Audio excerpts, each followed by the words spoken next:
Umpisa akin lapatan at ito'y tapatan. Pasensya kung isa ka sa matamaan. Kung di ka kasali, wala ka sa bilang. Dapat ka pang pangaralan, mga pangalan at itapakan. Yung umasa na may napatunayan sa kalagitnaan. Nung kami na ang umintra, lahat sila nagsilabasan.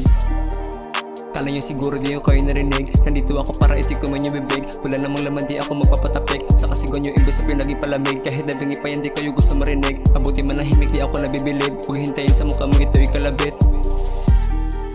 Nagulat ka ba? Di mo yata yung kaya. Pinapakitaan lang kita ng bago upang i-reboot yung palyan yung sistema. Baguhan lang sa eksena pero malayo agwat pagdating sa ideya. Ano ang iyong inakala? Di lang to bata para sukatin lang sa inyong panlasa. Huwag niyo subukan, baka mapatulan. Mahirap pigilan to pag nabitawan. Mga tinatago kung kakalibutan. Kasampol pangalang ikay natauan. Nakala mo di kita maaabutan. Nagkakamali ka, hindi mo nalaman. Mas lumakas lalo sa kinahiligan. Di napatunayan sa mga di ko kasabayan.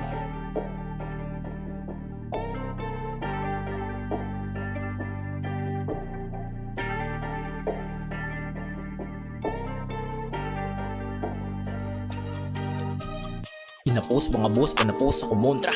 Tanong ko may tanong pa, kilala ng karamihan. Dinalat, dinaan lang sa dikdikan. Dinilanggam ang librong tinitikan. Di lang ama, idugong lalawigan. Na tila pagawa ng tulang nahiligan. Dila ko yamado, makipagpalitan. Dito na dihadong, makipagtagisan. Wika na may halo, marka sa isipan. Magpapalago tung dati namang lalako. Ang sasama sa akin sabay nakakain at kukuha ng sako-sako. Sa kanilang tanawin may paggaganahin na makuha kung anong sayo. Bagamat na makuha nga rin ang tunog ng hangin. Magsasabing mag-ingat ako, susubukan nila ubusan kahit pangapukukan ng mga likha. Tsak na manok yung higa sa pulsa taga. Kung may palo pa kada tuka. Pag gumusto ng isa ay may pangalawang bibitawan to na panggiba. Ako'y naturingang sira at nag-iiba lang pagplano ko na kumalma. Lahat ay nanginilad at inilabutan. Lahat sila napabilib na parang tinuturuan. Di na kailangan magpilit, agarang na ngayon. Kita mo ang pagkain dyan kami, di matulungan. Nabubulunan na parang may nakabara na pa ako sa lalamunan.